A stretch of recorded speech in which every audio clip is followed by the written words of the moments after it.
بسم اللہ الرحمن الرحیم۔ السلام علیکم۔ انسان اور زمین کی حکومت اگر آپ کو پسند آتا ہے تو لائک ضرور کریں، اور آپ اپنی رائے کا اظہار نہیں کرتے مجھے ضرور بتایا کریں کہ آپ کو یہ اچھا سلسلہ لگ رہا ہے یا نہیں۔ نوح علیہ السلام جب مشرکوں کو واعظ فرماتے تو وہ لوگ اپنے آپ کو کپڑوں میں لپیٹ لیتے، کانوں میں انگلیاں ڈال لیتے، مگر آپ اللہ کی توحید سنانے سے باز نہ آئے، حتیٰ کہ مشرک انگلیوں پر کپڑے لپیٹ کر کانوں میں ٹھونس لیتے۔ نوح علیہ السلام صدیوں تک لوگوں کو سمجھایا، مشرک آپ کی تکذیب کرتے رہے۔ وہ لوگ حیرت سے کہتے کہ اے نوح، تو رسول کیسے ہو سکتا ہے؟ تو بھی ہمیں میں سے ہے، اور حضرت نوح علیہ السلام کے متبعین سے نفرت کا اظہار کرتے اور ان کی توہین کرتے، انہیں اپنے سے کمتر سمجھتے۔ ایک روایت کے مطابق یہ افراد حضرت نوح کے متبعین کمزور لوگ تھے، کم تعداد کی وجہ سے یا چھوٹے اور کمزور قبیلوں سے تھے، اور انہیں تکلیفیں پہنچاتے، قتل کر دینے یا جلا وطن کر دینے کے لیے منصوبے بناتے رہتے تھے۔ انہوں نے حضرت نوح کی دعوت کے 3 جواب دیے۔ قوم نوح کے سردار اور سرمایہ دار کافر تھے۔ انہوں نے کہا، ہم تو تجھے صرف اپنے جیسا انسان دیکھتے ہیں، حالانکہ اللہ کی رسالت اور پیغام تو فرشتوں کو اپنے کندھوں پر لینا چاہیے، نہ کہ ہم جیسے انسانوں کو، اس گمان کے ساتھ کہ انسان کا مقام فرشتوں سے نیچے ہے یا انسان کی ضرورت کو فرشتہ انسان سے بہتر جانتا ہے۔ امامزادوں کو ظاہرین کی تعداد سے پہچانا جاتا ہے۔ ان کی دوسری دلیل یہ تھی کہ انہوں نے کہا، اے نوح علیہ السلام، ہم تیرے گرد و پیش اور ان کے درمیان کے جنہوں نے تیری پیروی کی ہے، سوائے چند پست، ناآگاہ اور بے خبر تھوڑے سن و سال، کم عمر عقل کے نوجوانوں کے، جنہوں نے مسائل کی دیکھ بھال نہیں کی، کسی کو نہیں دیکھتے۔ کسی رہبر اور پیشوا کی حیثیت اور اس کی قدر و قیمت اس کے پیروکاروں سے پہچانی جاتی ہیں،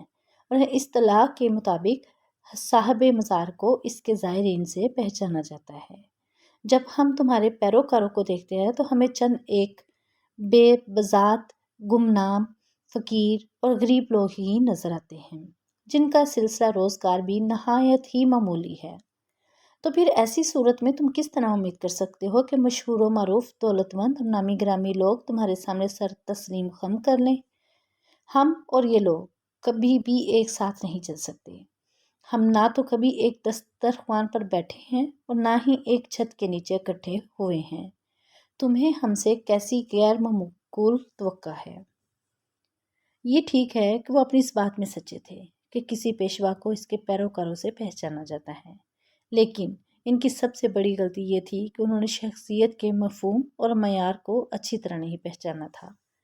ان کے نزدیک شخصیت کا معیار دولت و مال، لباس اور گھر اور خوبصورت اور قیمتی سواری تھی، لیکن طہارت و تقویٰ، حق جوئی جیسے اعلیٰ انسانی صفات سے غافل تھے،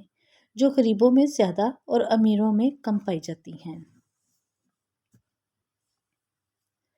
طبقاتی اونچ نیچ بدترین صورت میں ان کی افکار پر حکم فرما تھی، اسی لیے وہ غریب لوگوں کو اراذل سمجھتے تھے، اور اگر وہ طبقاتی معاشرے کے قید خانے سے باہر نکل کر سوچتے اور باہر کی دنیا کو اپنی آنکھوں سے دیکھتے تو انہیں معلوم ہو جاتا کہ ایسے لوگوں کا ایمان اس پیغمبر کی حقانیت اور اس کی دعوت کی سچائی پر بذات خود ایک دلیل ہے، اور یہ جو انہیں بادی الرأی، ظاہری بین، بے مطالعہ اور وہ شخص جو پہلی نظر میں کسی چیز کا عاشق اور خواہاں ہوتا ہے کا نام دیا ہے، حقیقت میں اس بنا پر ہے کہ وہ ہٹ دھرمی اور غیر مناسب تعصبات جو دوسروں میں تھے وہ نہیں رکھتے تھے، بلکہ زیادہ تر پاک دل نوجوان تھے جو حقیقت کی پہلی کرن کو جو ان کے دل پر پڑتی تھی جلدی محسوس کر لیتے تھے۔ وہ اس بیداری کے ساتھ جو کہ حق کی تلاش سے حاصل ہوتی ہیں، صداقت کی نشانیاں، انبیاء کے قول و افعال کا ادراک کر لیتے تھے۔ ان کا تیسرا اعتراض یہ تھا کہ قطع نظر اس سے کہ تو انسان ہے نہ کہ فرشتہ، علاوہ ازیں تجھ پر ایمان لانے والے نشاندہی کرتے ہیں کہ تیری دعوت کے مشتملات صحیح نہیں ہیں۔ اصولی طور پر تم ہم پر کسی قسم کی برتری نہیں رکھتے کہ جس کی بنا پر ہم تمہاری پیروی کریں، لہٰذا ہم گمان کرتے ہیں کہ تم جھوٹے ہو۔ یہ وہ اعتراضات تھے جو قوم نوح نے حضرت نوح علیہ السلام پر کیے، اور کوئی شک نہیں ایسے اور اسی سے ملتے جلتے اعتراضات قریش مکہ نے بھی محمد صلی اللہ علیہ وآلہ وسلم پر کیے، جو آگے ذکر ہوں گے انشاءاللہ۔ حضرت نوح علیہ السلام نے ان اعتراضات کا یہ جواب دیتے ہوئے فرمایا، اے قوم، میں اپنے پروردگار کی طرف سے واضح دلیل اور معجزہ کا حامل ہوں، اور اس نے اس رسالت و پیغام کی انجام دہی کی وجہ سے اپنی رحمت میرے شامل حال کی ہے، اور یہ امر اگر عدم توجہ کی وجہ سے تم سے مخفی ہو تو کیا پھر بھی تم میری رسالت کا انکار کر سکتے ہو اور میری پیروی سے دستبردار ہو سکتے ہو؟ یہ جواب قوم نوح علیہ السلام کے مستکبرین کے 3 سوالوں میں سے کس کے ساتھ مربوط تھا؟ مفسرین کے درمیان بہت اختلاف ہے، لیکن غور و خوض سے واضح ہو جاتا ہے کہ یہ جامع جواب تینوں اعتراضات کا جواب بن سکتا ہے، کیونکہ ان کا پہلا اعتراض یہ تھا کہ تم انسان ہو۔ آپ نے فرمایا یہ بجائے ہے کہ میں تمہاری طرح کا ہی انسان ہوں، لیکن اللہ تعالیٰ کی رحمت میرے شامل حال ہوئی ہے، اور اس نے مجھے کھلی اور واضح نشانیاں دی ہیں۔ اس بنا پر میری انسانیت اس عظیم رسالت سے مانع نہیں ہو سکتی، اور یہ ضروری نہیں کہ میں فرشتہ ہوتا۔ ان کا دوسرا اعتراض یہ تھا کہ تمہارے پیروکار بے فکر اور ظاہر بین افراد ہیں۔ آپ نے فرمایا تم بے فکر اور بے سمجھ ہو، جس واضح حقیقت کا انکار کرتے ہو، حالانکہ میرے پاس ایسے دلائل موجود ہیں جو ہر حقیقت کے متلاشی انسان کے لیے کافی ہیں اور اسے قائل کر سکتے ہیں، مگر تم جیسے افراد جو غرور، خود خواہی، تکبر اور جاہ طلبی کا پردہ اوڑھے ہوئے ہیں، ان کی حقیقت بین آنکھ بیکار ہو چکی ہے۔ ان کا تیسرا اعتراض یہ تھا کہ وہ کہتے تھے ہم کوئی برتری اور فضیلت تمہارے لیے اپنی نسبت نہیں پاتے۔ آپ نے فرمایا اس سے بالا تر کون سی برتری ہوگی کہ خدا نے اپنی رحمت میرے شامل حال کی ہے اور واضح مدارک و دلائل میرے اختیار میں دیے ہیں۔ اس بنا پر ایسی کوئی وجہ نہیں کہ تم مجھے جھوٹا خیال کرو، کیونکہ میری گفتگو کی نشانیاں ظاہر ہیں۔ کیا میں تمہیں اس ظاہر بظاہر بینہ کے قبول کرنے پر مجبور کر سکتا ہوں جبکہ تم خود اس پر آمادہ نہیں ہو اور اسے قبول کرنا بلکہ اس کے بارے میں غور و فکر کرنا بھی پسند نہیں کرتے ہو؟ اندھے پن کی ہر قسم ہی بری ہوتی ہے، لیکن ان سب میں بدتر قسم دل کے اندھے پن کی ہوتی ہے، اور یہ تعصب سے پیدا ہوتی ہے۔ جس دن اس سونے چاندی اور مال پر دوزخ کی آگ میں تاپ دی جائے گی، پھر اس تپے ہوئے مال سے ان کی پیشانیاں اور ان کے پہلو اور ان کی پیٹھیں داغی جائیں گی۔ حضرت نوح علیہ السلام کی قوم کے علاوہ ان کے اہل میں سے ایک بیٹا جس کا نام کنعان تھا گمراہوں میں سے تھا، اور وہ بھی اپنے باپ کے پیغام ہدایت کا انکاری تھا۔ اس کا ذکر بھی آگے آئے گا انشاءاللہ، اور علاوہ اس کے آپ کی ایک اہلیہ بھی نافرمانوں میں سے تھی۔ قرآن مجید 2 بے تقوی عورتوں کی سرنوشت جو 2 بزرگ پیغمبروں کے گھر میں تھیں اور 2 مومن و ایثار خواتین کی سرنوشت بیان کرتا ہے، جن میں سے ایک تاریخ کے جابر ترین شخص کے گھر میں تھی۔ پہلے فرماتا ہے خدا نے کافروں کے لیے ایک مثال بیان کی ہے، نوح کی بیوی کی مثال اور لوط کی بیوی کی مثال۔ وہ دونوں ہمارے 2 صالح بندوں کے ماتحت تھیں، لیکن انہوں نے ان سے خیانت کی۔ لیکن ان 2 عظیم پیغمبروں سے ان کے ارتباط نے عذاب الہی کے مقابلہ میں انہیں کوئی نفع نہیں دیا۔ حضرت نوح کی بیوی کا نام والہا اور حضرت لوط کی بیوی کا نام والتا تھا، اور بعض نے اس کے برعکس لکھا ہے، یعنی نوح کی بیوی کا نام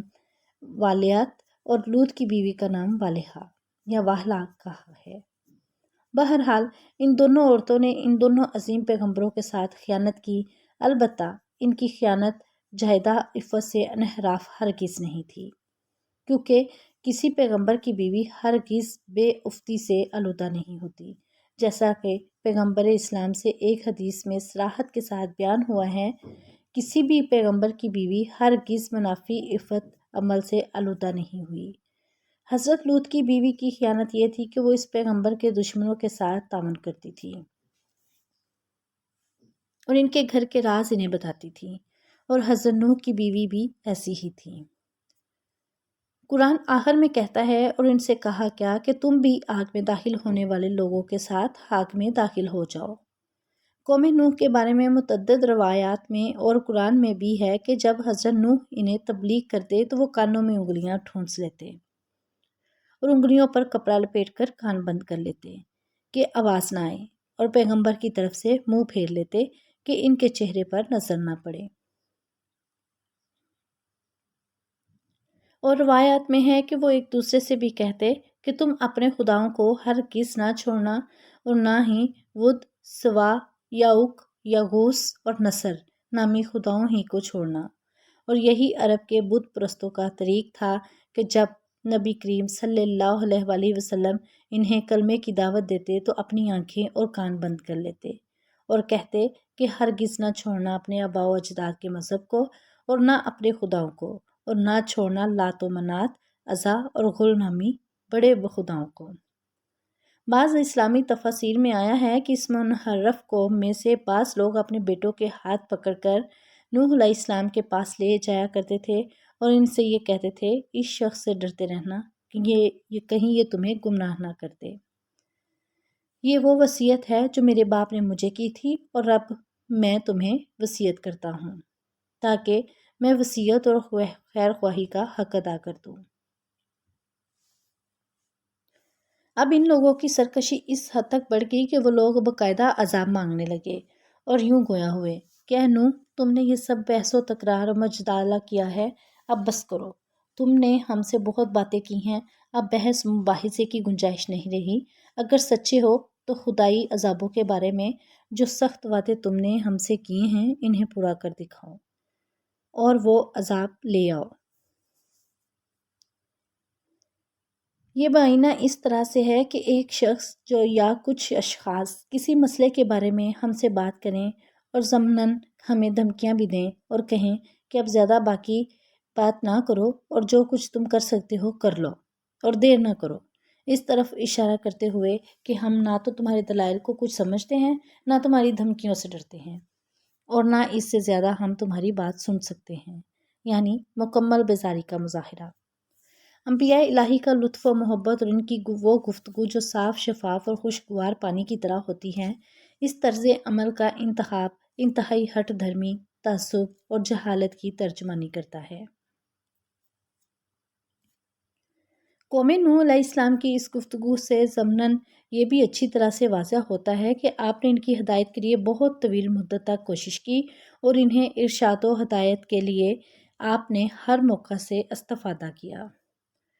آپ نے اس قدر کوشش کی کہ اس گمراہ قوم نے آپ کی گفتار اور ارشادات پر اکتاہٹ کا اظہار کیا۔ حضرت نوح علیہ السلام نے اس بے اعتنائی، ہٹ دھرمی اور بے خودگی کا یہ مختصر جواب دیا، خدا ہی چاہے تو ان دھمکیوں اور عذاب کے وعدوں کو پورا کر سکتا ہے، لیکن بہرحال یہ چیز میرے اختیار سے باہر ہے اور میرے قبضہ قدرت میں نہیں ہے، میں تو اس کا رسول ہوں اور اس کے حکم کے سامنے تسلیم خم ہوں، لہٰذا سزا اور عذاب کی خواہش مجھ سے نہ کرو، لیکن یہ جان لو کہ جب عذاب کا حکم آ پہنچے گا تو پھر تم اس کے احاطے قدرت سے نکل نہیں سکتے اور کسی پناہ گاہ کی طرف فرار بھی نہیں کر سکتے۔